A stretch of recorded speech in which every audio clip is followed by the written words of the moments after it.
So I guess we will get started. I am Jen Mamlett, the Chief Development Officer at JCC Association.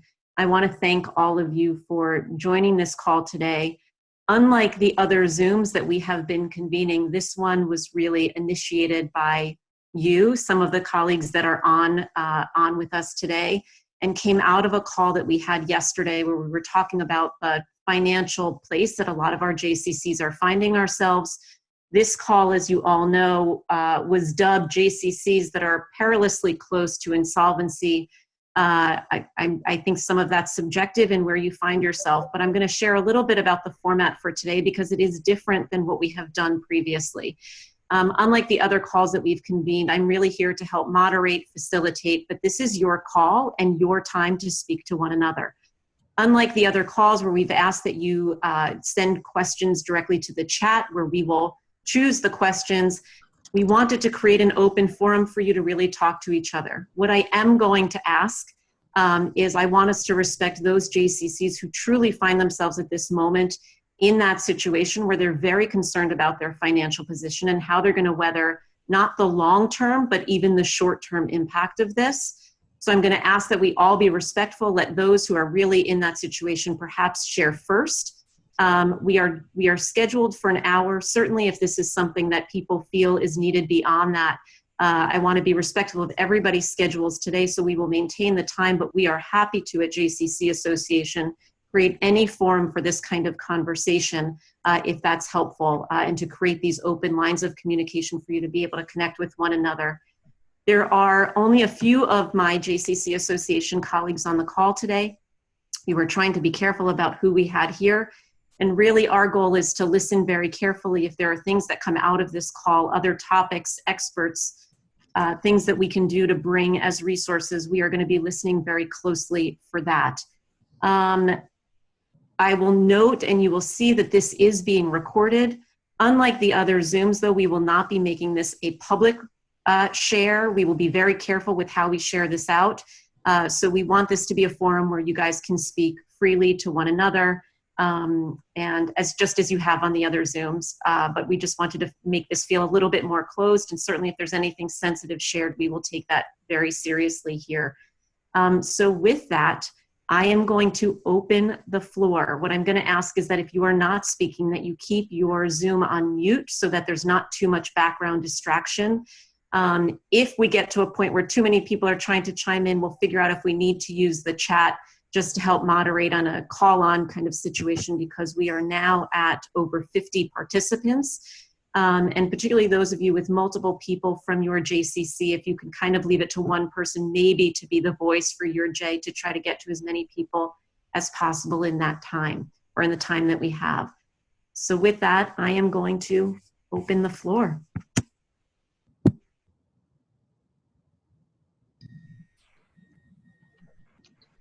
I'll speak since no one else is raising their hand. So I came to the center about 2.5 years ago. They've been running deficits for probably about 15 years. That's as far as I went back, and I stopped looking at audited statements.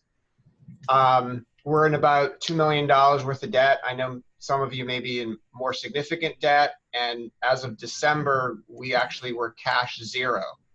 And so we finished the year where the same amount of dollars that went in went out, and we're paying about a couple $100,000 a month in debt paid to our federation.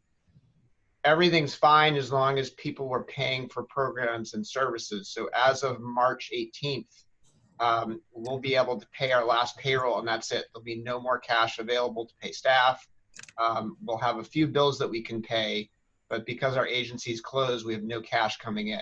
We do have a bunch of things we're working on. We have a campaign that staff and some lay leaders are working on, some video messaging to our membership, asking them to consider donating their next membership poll or ECE or whatever the program is.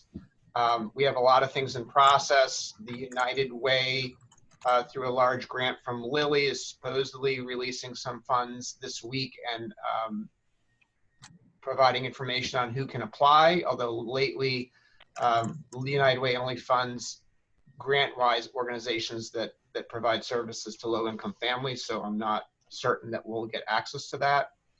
Our Jewish Federation's having emergency meetings with their endowment fund, and they're also looking at reallocating program dollars for programs of other organizations that just won't be running those programs. And we have been having some conversation with donors. We are still working on getting a handle for the exact dollar amount that we'll need to get between the last 2 weeks of this month. We should have that in the next day or two. We have a great CFO. She had been managing our cash needs to the penny. And if this worldwide tragedy hadn't happened, we actually were heading to a good place, but we had zero margin. So that is our situation in our short story.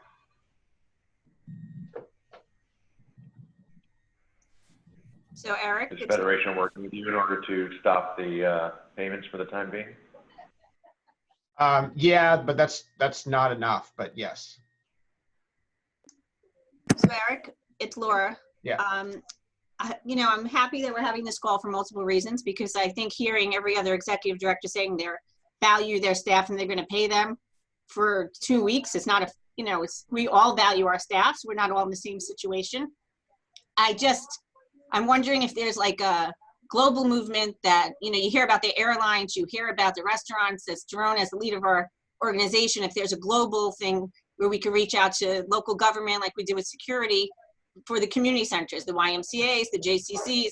You hear about all these other organizations that are getting help or at least loans or whatever. And I'm just wondering if there's something from the JCCA standpoint, as well as, obviously you guys have done an incredible job with these webinars and listening to everyone talk. And, again, I don't think there's any of us that don't value our staff. I think we're all in different situations. So Eric, just know that we're all in the same place. I don't think I'm going to be doing payroll past, certainly not for part-time people, not that I don't value them any more than I do my regular, full-time staff, but you got to make some really hard decisions. And I think we're all there. So I wish I had a suggestion. I was sort of hoping that, again, maybe as a movement, we could think about things that we can do to make people understand that we are as important as restaurants and everything else. So, Laura, I'm not going to let the question pass without at least giving you a sense of where things are at and what we're up to on our end. So what I have been doing is spending a fair amount of my time in contact with the biggest foundations, the biggest, I would call them the friends of the field, to see what, if any, kind of plans they are making and what, if any, kind of relief they're in a position to provide. I don't think anybody on this call will be surprised that they are also swamped at the moment trying to figure out what the right modus operandus is going to be. I have also spent some extended time with Eric Fingerhut, who's my counterpart at JFNA, at the Jewish Federations of North America. We met at length yesterday afternoon. I have been in touch through him with our partners in the JFNA Washington Action Office, which has been our lobbying representative in terms of accessing government action and government resources. We were in touch again just this morning. I expect that you'll be hearing from us as we look to compile some baseline but insights into the financial impact of Corona on individual JCCs, so we can create some universal data to share with Stephen Klein, who's heading that office in DC, so that he has it at the ready for the purposes of the continued engagement of the government. You're all reading the same things that I am, the small business assistance that's been talked about at the congressional level. First of all, it hasn't been passed yet. It was something was adopted by the House, but not quite finalized. The Senate still hadn't acted. The White House is preparing to sign off. They have some of their own ideas about legislation. So we're staying very close to what is and trying to influence the possibility that our efforts will help to assure that assistance is going to be extended also to the not-for-profit sector and specifically to our institutions. The one other thing that I will share with you anecdotally, but I think it's not without its merit, there have been a number of us in top leadership roles who have reflected back on a period in our past, a generation ago, where a calamity of this scope, a crisis of this breadth, would have resulted in a gathering of the most powerful players in the Jewish communal world, all of whom in those days viewed the federation system as the gateway for mediating and implementing recovery strategies. The names like Max Fisher out of Detroit, and Mort Mandel and Al Ratner out of Cleveland, and Lester Crown out of Chicago, and a host of others. In the old days, in the face of disaster, those kinds of people gathered together, put a huge amount of money on the table, and guaranteed credit for an additionally huge amount of money, and then turned to their federation partners and asked them to see to it. These last 25 or 30 years have taken us in a far more diffuse direction. But we're working hard to see what we can do to facilitate that kind of a consultation and coordination. And I'll do the very best I can to keep you posted. I'm confident that Gary Jacobs, our board chair, and I will be in the discussions, and we will remain actively engaged. Our partners, both in the foundation world and in the JF&A world, are acutely aware that we are in a unique category relative to our operations. And listening to Eric a couple of minutes ago, we sound a little bit like the airline industry. When customers stop paying for tickets and stop traveling, our business model stops being viable, and the airline industry is seeking special consideration, and we'll do the best we can to represent the need for special consideration here. I'm feeling your pain, even not having heard more than just a couple of voices on this call, and rest assured that we are very active to try to do everything we can to provide the support that's going to be needed. Thank you, Daron. I just wanted to add 2 more points. I got an email about the government. They're supposedly 2.75% small business loans, and we would just have no way to pay it back because there's no cash coming in. So that those loans don't help us unless somebody's going to pay them. So although for some folks that might be good, we just can't get in any more debt. And even as of yesterday, my new executive assistant was supposed to start, and I called her up and I said, you can't start. And, I feel bad for her because when I hired her offered her the job, nobody knew this stuff was coming. So, but you got to make tough decisions. So she's gone. Our director of development had moved on, and I actually hadn't hired anyone yet just because we hadn't figured out how we're going to change that. But I'm sure everyone else has their own pain. I know I'm not trying to monopolize the issue. And it is what it is. So we're in a similar position to Eric. When we had cash coming in, everything was fine. But with no cash coming in, effective, April 1, we're going to be close to, if not out of money, and are beginning disaster planning for what a 3-month and a 6-month shutdown would look like. Laying off staff. Keeping just a skeleton kind of crew across the board, and what we would need to be able to survive a 3 or 6 month shutdown. And then how do we begin to rebuild at the end of 3 to 6 months, beginning some conversations with major donors about what they'd be willing to do. But we're estimating we'd need at least $1 million of philanthropic support to cover a 3-month shutdown. And I'm not sure if that's going to exist in our Central Florida community. So we're doing, like I said, true disaster planning as if we're going to be closed for 3 to 6 months. So, hi, I'm the CFO at the Riverdale Y. We're also, we actually just recently closed our building. I think yesterday was the first day that we closed.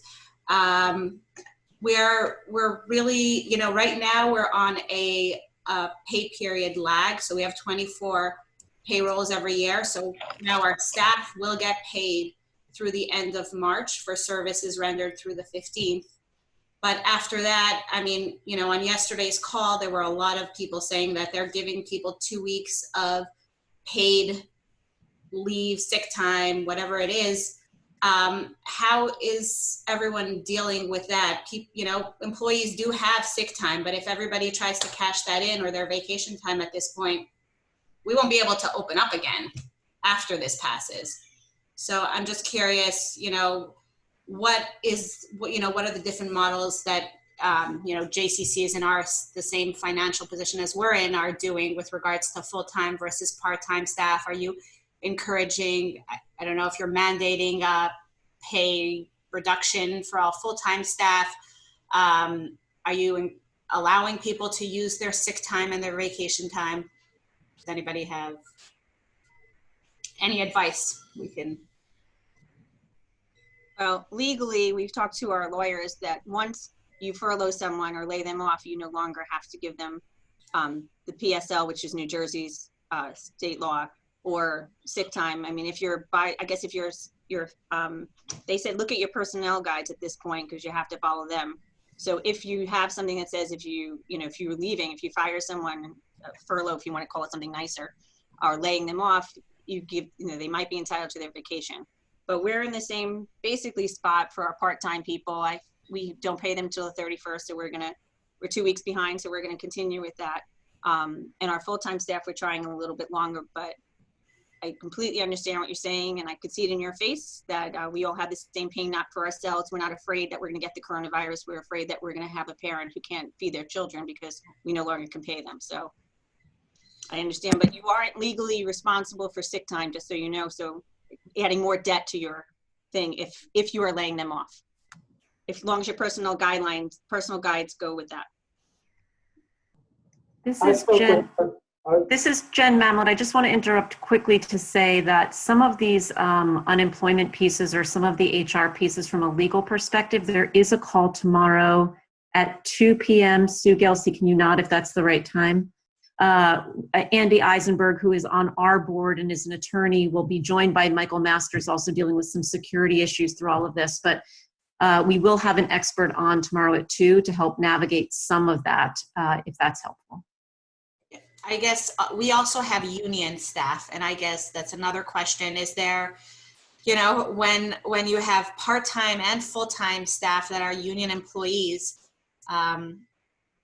is anyone in that same situation? So we will be obligated to pay them, and we cannot lay them off. So, well, and if we do lay them off, we owe them severance, which for people who've been there for a long time is enough to bankrupt you right from the beginning. Yes. Well, we're in the same boat as you guys in Philly. We are a union shop it's primarily our ECE teachers and ECE staff and a few other miscellaneous people. I urge you to talk to the union. I had a protracted, hellacious day last Friday. We were mandated, as you know, by the governor to close last Thursday. And it was a painful, painful discussion. They are mean to and horrible to their unions. At least our union leadership is here. We were trying to be much nicer to the staff than they were willing to let us be. They're very concerned with questions of equity, of maintaining the union contract beyond, but I would urge you to contact them and engage them in this conversation. What we're doing for our union staff is that part of their contract includes 5 snow days. They are getting paid for 1 week of the next 2 weeks out of the 5 snow days. And the second period is that they're having to use accumulated sick time. For people who do not have any sick time, they're not getting paid. There's no disciplinary action, which was a big issue for the union. I'm thinking, man, you guys have way bigger fish to fry than that, but that was their big issue. But I just would say to you, call the union leadership and get them on board with this conversation. It's also different state by state. So we're not unionized, and I talked to our HR person today, and she told me that language-wise, for us, it's better to lay off than to furlough, because furlough means they wouldn't be eligible for unemployment. Laying them off due to hardship means that they would be eligible. And also that if we lay them off because of hardship, we're not obligated to pay out any PTO that we may owe at this time. So it's a big savings cash-wise for us, because the intention is to bring them back once we're through this. So I would encourage everybody to talk specifically to your HR people, because it is going to vary state by state. We're self-insured, so if we lay people off, we're going to get the bills anyways for the unemployment. So that doesn't help. I mean, it's just less bad, but it's still bad.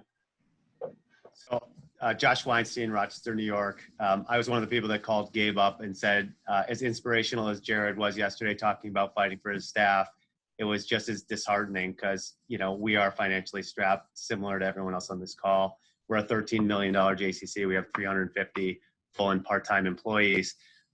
We're in the same position as Eric, where we're kind of stuck on both sides. We can't afford really to pay beyond March. Actually, we're really not prepared to even pay the second week of March here.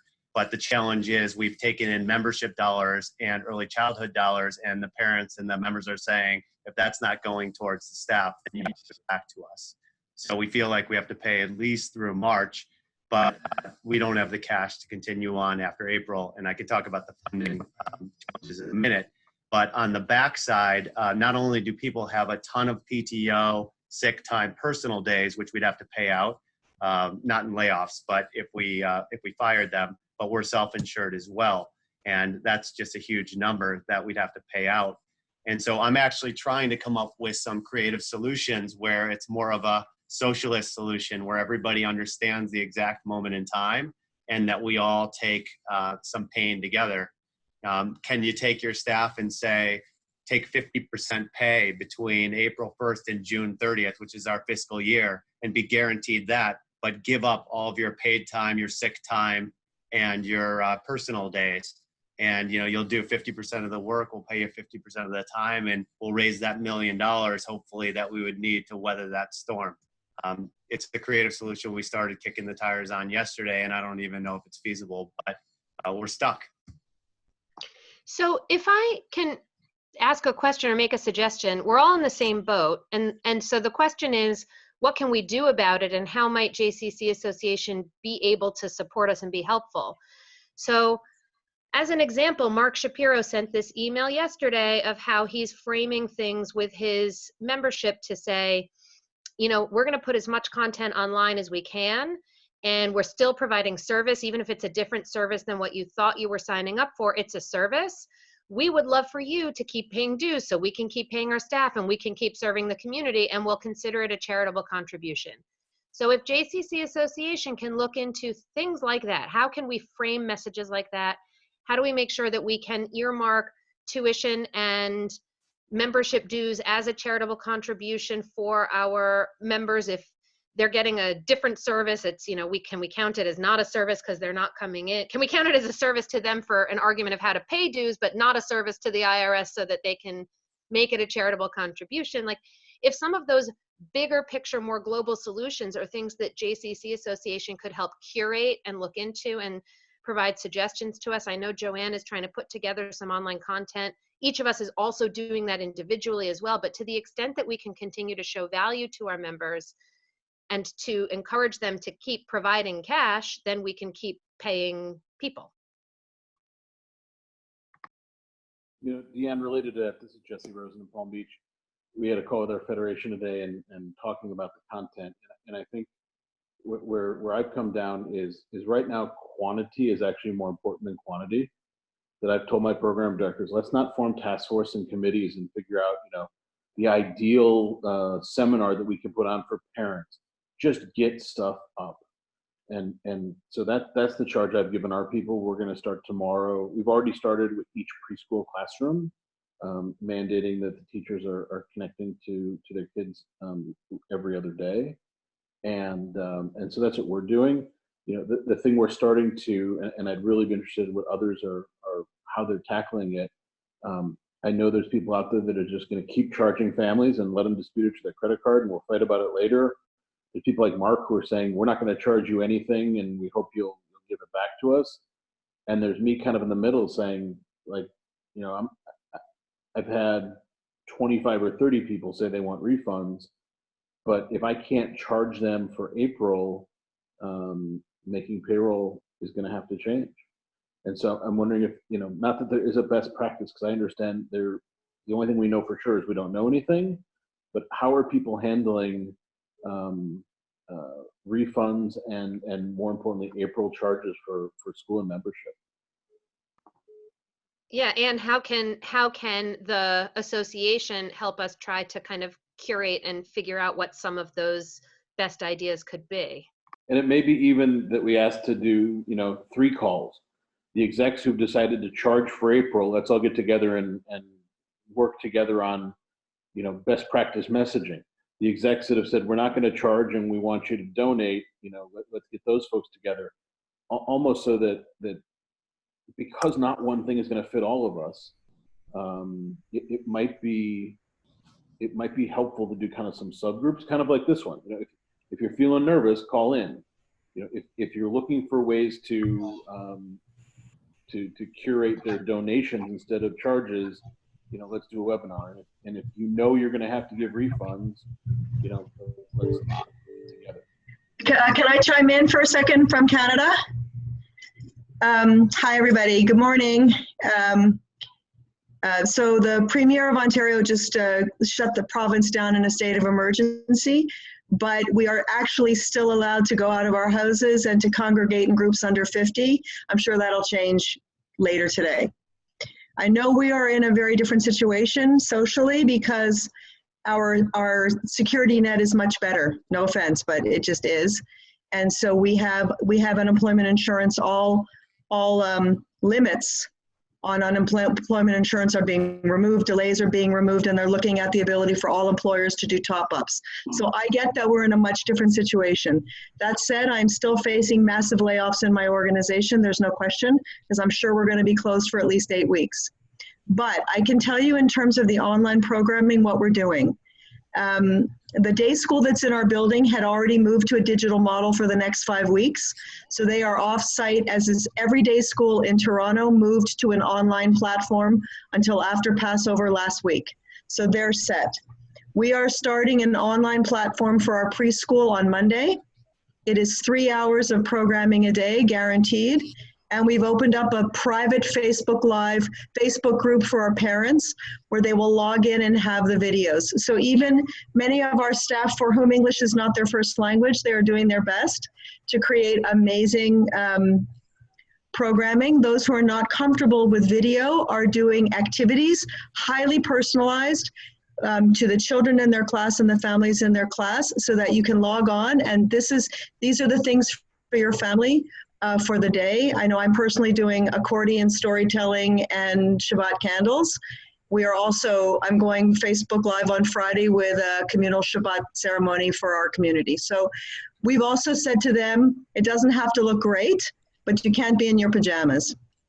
So I totally agree with that. And the only guarantee we've given to our staff is that we're paying them for the next 2 weeks. Like, it just makes me shudder to even say that.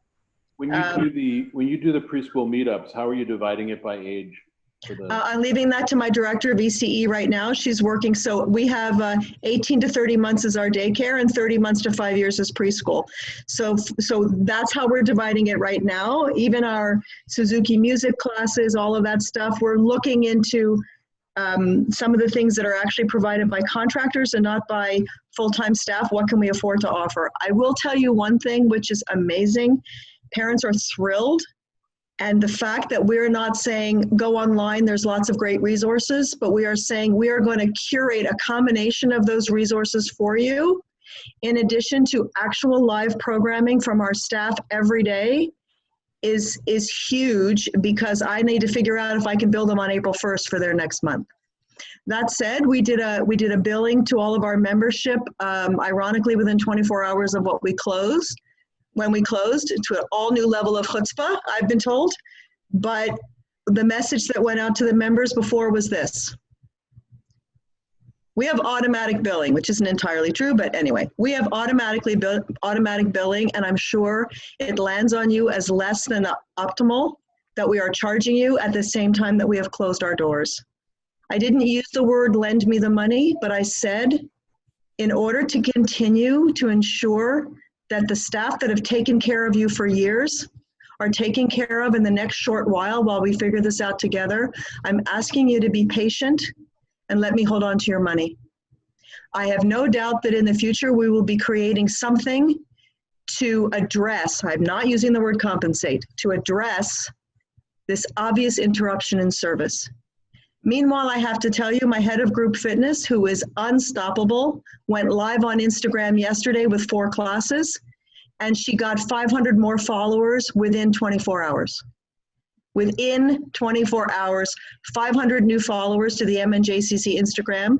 And I actually envision something where this is going to get our movement to something that we didn't even think was possible, where every single person who's a member anywhere of a JCC anywhere has access to everything that we are all doing. Just imagine the value of that.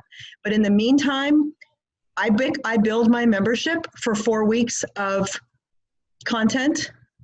And ultimately, if they don't think it was worth it, I'll address refunding them, or I'll address doing something. If I do nothing for them, or if everything that I do is for the whole community at large, in other words, Instagram, and not just for my members, then you get away from that problem of giving a benefit receipt, because there is no direct benefit for members that there isn't to the general public. On the other hand, that pisses off your members who have paid you for something. So I haven't figured that out yet, but I know that at least 500 people are thrilled that we went live, and all of our staff now are calling the people that can't get in and just seeing how are they doing. So we've only guaranteed our full-time 62 people, and that doesn't even include my third-party fitness people. We've only guaranteed them 2 weeks of salary. I hate to say it. And I said, what we're doing in those next 2 weeks is generating as much online content as we can and staying in contact with our members so that hopefully when this is said and done, they feel that there's been some benefit. I don't know if that's helpful, but that's what we're doing. I just want to chime in for a minute. We've actually done the same thing. We've decided we're going to offer our EC because we're trying to maintain those funds which are critical to us. And what we learned very quickly is parents calling us and saying, we only have 2 electronic devices, and my 12-year-old and my 14-year-old needs it much more than my EC child. So your live stream is valueless to me because I can't offer it to my child live because I need those devices to educate my older children. What I can say is that we are not making it available live. We are making it available recorded because we have the same issue here, so that once it goes up, people can log into it at any time during the day. So that you're absolutely right. Going live isn't going to work. Right. That's we found out very quickly, and so we're also going to record it now. But even with the recorded, so one comment that we got is the student doesn't understand why the teacher is not responding to them. I guess it's a trade-off. We're trying to do our best. We're also struggling. We actually do, like you do, installment plans once a month. We do it 3 times a month. Our next one is due on the 20th, and we're just grappling, how do we do it? What do we do? I've done the analytics on it. It's about $50,000 worth of charges. 20,000 is membership. 15,000 is EC, and the balance is programs that we've been closed for 2 weeks for.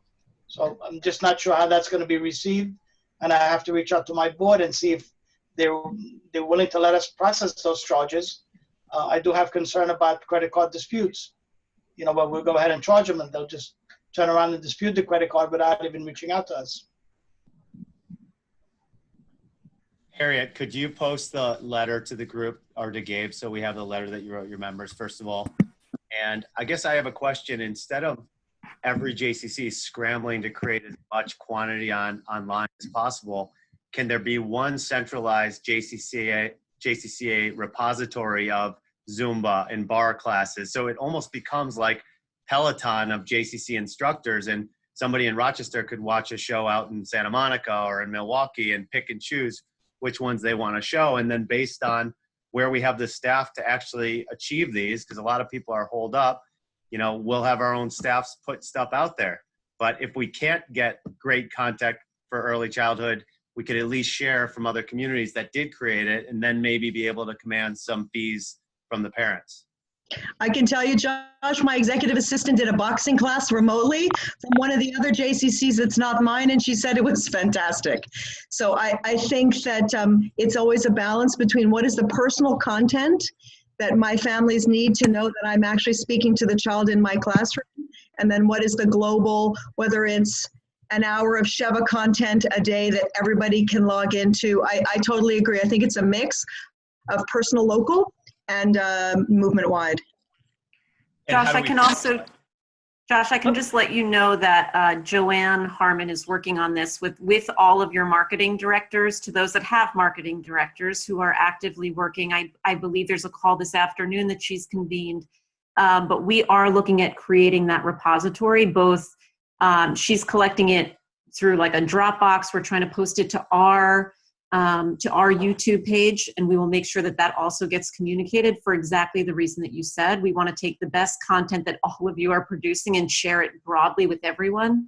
So we are working on that, but it's very helpful to hear that it's as useful as it sounds like it is. Hi, this is Karen Klotnik. Can I add something? I find these calls incredibly helpful. I really do. I do not think that, and I'm a big believer in the online content, and I'm a big believer in sharing it. I don't think that's going to be enough to get us off of the conversation of how we're going to pay our staff and how are we going to come out of this financially at the end. I think that those questions about we're union also, we have fixed costs on our building that we ran last night. We have all these issues about staff, not staff, other uses of the building. I'm curious if other people think that the online content is enough to get them through the financial crisis of all of this. It's great to do it, and I'm all in favor, and we're doing it. And yet the conversation about, you know, those of us who think we're talking bankruptcy, do you think the content's enough, or what else can we do to not have to have this conversation about bankruptcy? Go ahead. Sorry, I was just going to comment. So at the Riverdale Y, for us, we like when we think of our main revenue sources, membership is huge. So again, membership, if that includes fitness resources, that could really help us. So there's fitness, there's early childhood. Where we really think there's a risk is with our after school program, because that's childcare.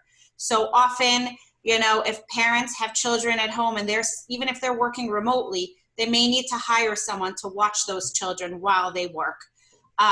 That's where we think that there is the greatest risk of loss of revenue and being able to pay staff. I think that that's where, you know, I mean, we haven't yet made a decision whether who we're going to pay, how long we're going to pay them. We're still in the midst of figuring it out right now.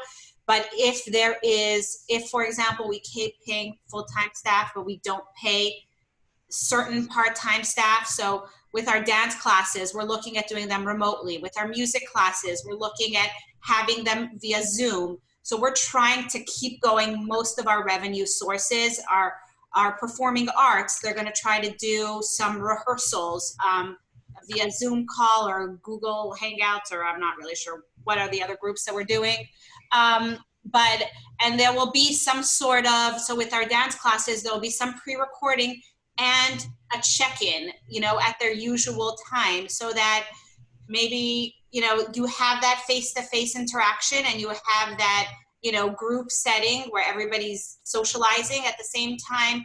You can, you know, maybe our dance teacher is telling the students, like, this is what you're going to see on the pre-recorded video. So we're doing a hybrid of both. I think that if we can, and that's why it's so crucial right now, within the next 24 to 48 hours, to get the best content out there. And even if it's working together, because yes, there will be that personal touch. This is my personal trainer who I go to those classes on a weekly basis, and I need to see that person doing weights, whether they have weights or they're using canned goods or they're using, you know, whatever it is. That's what we're working on right now, because it's crucial. Because I think that I appreciate, Harriet, that you preempted the conversation with members about pulling their membership, and you're saying this is an automated process and we need your help for X, Y, and Z reasons. I do think we may, Deanne, do something like that. But if we have all that content set up before that communication goes out, there's a much better chance of keeping our members engaged. So maybe, you know, those dance teachers will get paid even though they're part-time staff, because they're working and they're keeping that revenue stream. But as soon as we start losing major revenue streams, so for example, our after-school program, that may be the department where we cut those part-time staff. And it's not going to be an across the board, we're paying only full-time staff and no part-time staff, but maybe no aquatic staff and maybe no, after school programming. The hardest part of this is that none of us knows how long this is going to last.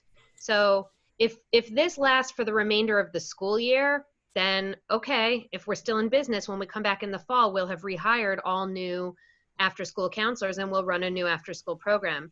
If this lasts 6 weeks, 8 weeks, 12 weeks, then when we come back, we'll have no staff. We won't be able to reopen that program. And that's our biggest revenue generator in our entire portfolio of services. So, $1.5 million a year of revenue now we can't collect on even when we reopen our doors. That's part of the scary part of this. One of the challenges for us with our board finance and exec committee, who's been meeting like almost daily really, is that they're already asking me for the 2-week ramp up to opening. What's the business plan to reopen? Because we all know we're not going to open in the same situation that we closed in. I guess what I'm looking for at this high level is there any work being done at the JCCA movement for a movement-wide bailout, which we know is going to be about $500,000 per JCC. Now, if we take 160 JCCs that are in our movement, I think that's the number. That number is $80 million. Those 8 foundations could turn around tomorrow and commit to that. Sorry, Jen, I know I just put something on your plate. But $10 million per foundation is not a huge ask. And I think there are a lot of amazing people in this movement who haven't slept for a week. I think some kind of a commitment to a minimum bailout, which you will absolutely have to nuance on a case-by-case basis, because I admit Canada has it better than the rest, but we will have to shut our doors. It just may be 3 weeks later than somebody else. So what I'm looking for is for those 8 Schustermans and all of those people to come forward and say, here's the minimum buyout, here's the minimum bailout, $500,000 per JCC, you can count on us tomorrow, because they could make that decision today, but they haven't. Harriet, look. I'm sorry, I'm such a shit. Don't be sorry, because first of all, what you're suggesting is certainly well within the means of the gigantic foundations and not an unreasonable request. That having been said, we know for sure that at least of late they are not working in that kind of alignment, and that kind of alignment would have to be created. And by the way, I don't think it's 8. I actually think there may be 50 foundations that could participate in this kind of a thing. Number 2, because of how quickly the ground is shifting beneath our feet and beneath everybody's, what may be required today may be very different than what's going to be required, a couple of weeks from now. And I think they also, my sense of it is that they have all hunkered down to figure out what is the most thoughtful and intelligent plan that they could make. And I'm generalizing here because I haven't spoken to all of them, but that's my sense. I can also share with you that a couple of the foundations with whom I've spoken have said, we're going to have the back of our hometown JCC or our hometown JCCs. So for sure, they start off from the proposition that if their name is on the J, or if they are the straw that stirs the drink locally, that JCC is not going to face the same sort of existential concerns that communities that lack that kind of a leading heavyweight in their communities. But there's no doubt, and I'm not suggesting anything that you haven't all already thought of, there's no doubt that each JCC needs to make sure that they are exploring the possibilities with the major players in their community, both those that are obvious and known, and maybe those that are there, but until now have not been in the forefront when it comes to their JCC. And at the risk of suggesting something that will cause anybody to roll their eyes, maybe it won't at all for anyone here. Depending on where we are with the dynamic with our relevant Jewish Federation, at a minimum, they need to be enjoined to the question that the solvency of the JCC, the preeminent platform for engagement in their community, is something about which they need to be concerned in a primary way. Each of you have relationships with your federations that are going to be different. I've heard some say my federation is sending fundraising assistance to my JCC to help raise money. I've heard some say that their federation appears a little tone deaf with regard to happy to hear from us, but not really offering anything.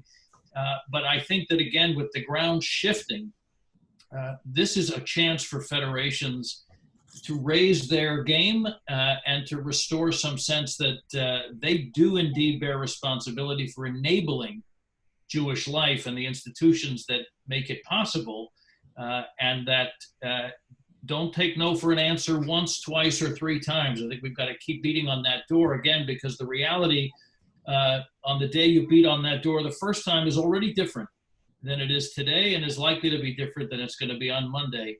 And I'm not being Pollyannish here. I know it's not a panacea. They're also worrying about their campaigns and where their future is going to come from. I think every one of us, including at the association, is going to be taking a hard look at what the limits of our access are to emergency capital through our own endowments. This is the emergency. It's prolonged.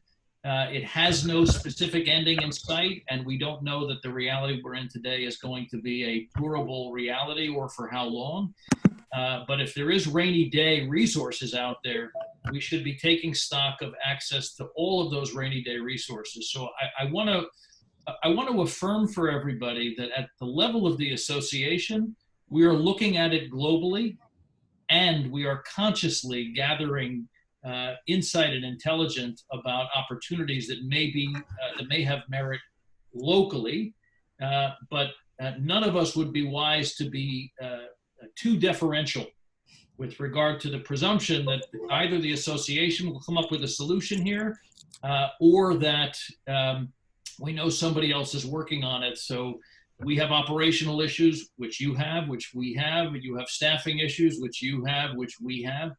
And let's not lose sight of the fact that there's a human side that both with ourselves and our families and the members of our staff and theirs and our lay leaders and theirs, there are all kinds of loose threads right now around how everybody is managing their way through Corona or the other stresses and strains they had coming in. So, I guess this is a bit of a long-winded way of saying we're in this together. We are going to work on this until we are exhausted from the effort. And there is enough money in the Jewish world to get us out of this mess. And nobody in the Jewish world wants to get to the end of this process and have no ability to do the work that has to begin the next day. So I do think we're going to grind a bit for a little while, but let's continue to lean in, recognize that we're going to have to be patient beyond how we'd like to be patient. But that we're going to stay at this thing until we work it out. All the things we've been talking about the preeminent platform for Jewish engagement, that's the explanation and rationale for why the Jewish world is going to have our backs here. We're going to work on seeing how we can make that happen. Doron, I apologize. I really tried to hide my eye roll, but I know that I wasn't successful because I got an email from my federation today about how we're all leaning in for the global Seder. And I was like, okay, you just focus on that, and I'm going to focus on other things. That said, I couldn't agree more with everything you said, and you can be as long-winded as you want as far as I'm concerned. If I had, you know how everybody's always waiting for the first move, like everybody waited for the NBA to do the right thing, and then everybody else did? So I've already reached out to the person whose name is on my building. He's like the preeminent matcher. So he wants to know that there are other players who are willing to come to the table. And I'm saying, seriously, you just bought a $500,000 pair of sneakers on Sotheby's. You be that person, but that's not who he is. So I think in this evolving situation, the more we understand who might match as people come to the table, then I can go to him and say, I need you to put up $250,000, Miles, because I have access to matching fund if you do. So that's... So Harry, I'm gonna use that as an opportunity to ask that for those in communities, and I wanna be sensitive because this call came after yesterday where some were not in the same position as others. So you are in a unique position. I would say certainly if there are local dollars that any JCC can leverage, but you think it will be better leveraged by a match, that's helpful for us to know. And you can certainly share that directly with me and or Daron, and we will take that as part of this. In my role, I want to be mindful that we are about 10 minutes to the end of the call, and I'd like to give an opportunity to anybody who has not yet had an opportunity to speak to take the next moment.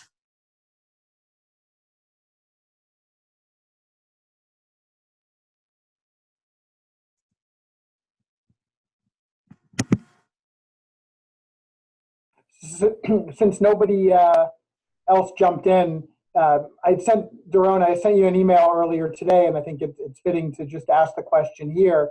When we're looking at JCCs, particularly those on this call, who may close our doors for a month, 2 months, 3 months, 6 months, and lay off staff in the next few weeks, how JCC Association dues will be handled. Because when there's not money to pay anything, there's not money to pay dues. And so I was hoping that there might be a moratorium, a pause, or something when it comes to those dues, because I think all of us value JCC Association and don't want to officially disaffiliate, but would also not be responsible to be paying dues when we can't pay employees and are trying to make sure that we're not shuttering our doors for good. Keith, I appreciate the question, and I did see your note, amidst the pile of communications that were coming in today. It won't surprise you to know that you're not the only person to ask the question. So let me say the following things at this stage. Number one, we are going to do everything that we are capable of doing for every JCC in the field throughout this crisis. We are making no distinction relative to those that had been up to date on their dues payments when the crisis started and those that hadn't been part of us in an active way in quite some time. The crisis is a transcendent one, and this is not about who's in the club and who isn't in the club. Secondly, it won't surprise anybody to know that our operation is similarly dependent on the flow of the inflow of resources or revenue or fees, whether it's for programs that we run like J Summit, which you know has been canceled, or upcoming programs, or from the dues revenue that we get. So we are similarly trying to figure out how to manage. And I don't have an answer yet on where we are. So we will, for the moment, I think, take the same posture that I'm hearing from the field, which is we hope our members will see fit to support us in a difficult time to the extent that they're able, in the same way your local members either can or can't. We get that that will be your reality as well. Whatever we are still able to do, we will do for everybody, whether you defer those payments or whether you're making those payments. But again, there'll be no distinction. If I can, I have been working on a plan that is intended to say we're going to suspend dues for everybody for an indefinite period because we found another way to allow us to continue to operate. I haven't succeeded yet in accomplishing what I have set out to do, but we're on that as well. But I actually think that I trust and rely on the people on this call. I trust and rely on the people in the field to do the right things based on their specific reality. And we are going to do everything that we are capable of doing for as long as we are capable of doing it. And we will find a way through. But that's the answer. It's an expansive uncertainty, but nobody is going to be cut off. And we know you'll do your best, and that's what we're going to do.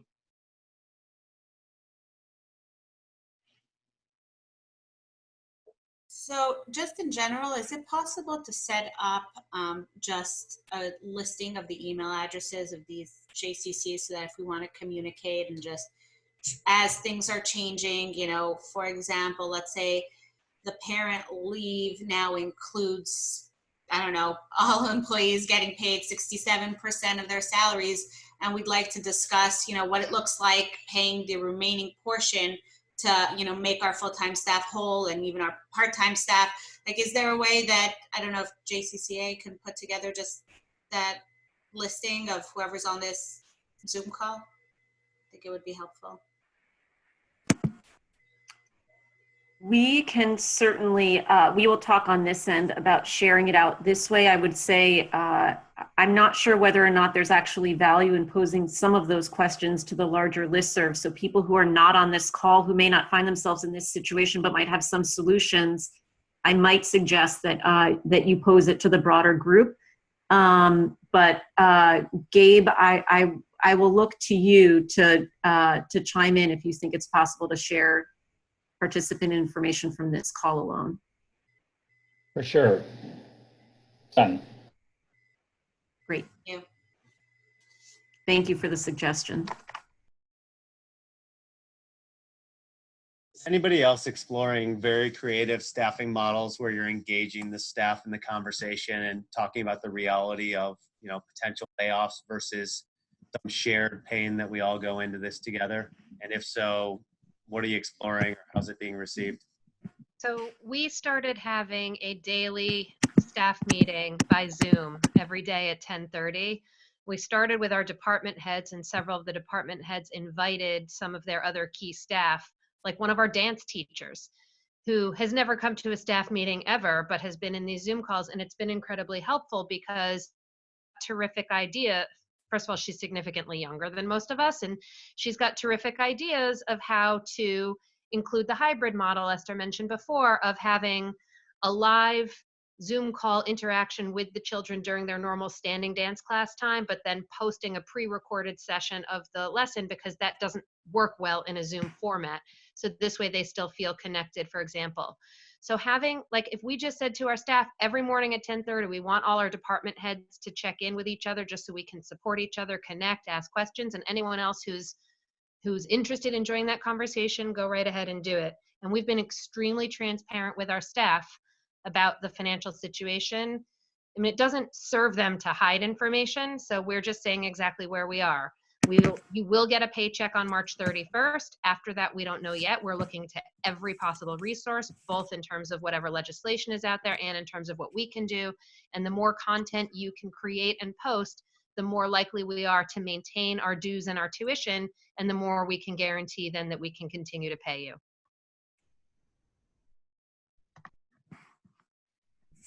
Thanks, Deanne. I'm very mindful of the time. I'm getting a little bit of chat about people who were trying to chime in and maybe their sound wasn't working.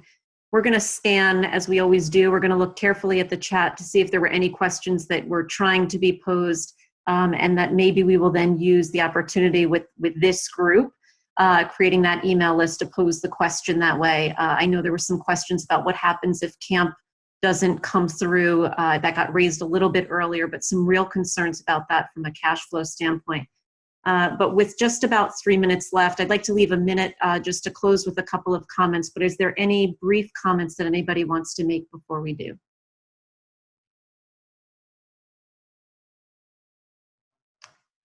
So I'm going to take this opportunity. One, as always, these calls are sobering in a challenging way, but I want to thank everybody for your candor and for sharing everything that you did. It is incredibly helpful to hear your questions, not just for us at JCC Association, but for your colleagues. I'm watching that happen. I want to acknowledge Daron Krakow and Gary Jacobs for being on the call. For those that don't know Gary, the chairman of our board, Daron referenced him earlier. Gary asked to voluntarily be on this call in large part because he's Daron's partner in trying to do all the things that you're asking us to do. And letting him in to hear this conversation helps us to have our board understand too the challenges of the field. You have our commitment. We ask the question all the time, how can we help? Harriet, you joked earlier that you added something to my plate. You added nothing that was not already there. I can assure you that every morning, leadership of JCC Association is asking that question of ourselves. How can we better support the field? It is our singular mission at this moment, as we also take care of our own staff. But you are our members and you are our community, and we are deeply committed to ensuring that we are going to help in any way that we can, as Daron said, for the duration and then beyond, because we know that this is not just going to be the months that we're closed or the weeks that we're closed. It's everything that's going to come after that. I will remind you also to please, if you have resources to share via jcca.me, it is continuing to get traffic. Your letters to your staff, to your membership are incredibly useful resources. I know you're all using and borrowing that language from one another, so please keep doing that. Please keep letting us know how we can help. And a reminder of the call that's tomorrow at 2 o'clock for those that want to join that. My heartfelt wishes to all of you to keep fighting the good fight. The fact that you are doing it amidst your own stress is really remarkable. So I wish you the best, and thank you for joining us. Thanks, Jen. Thank you.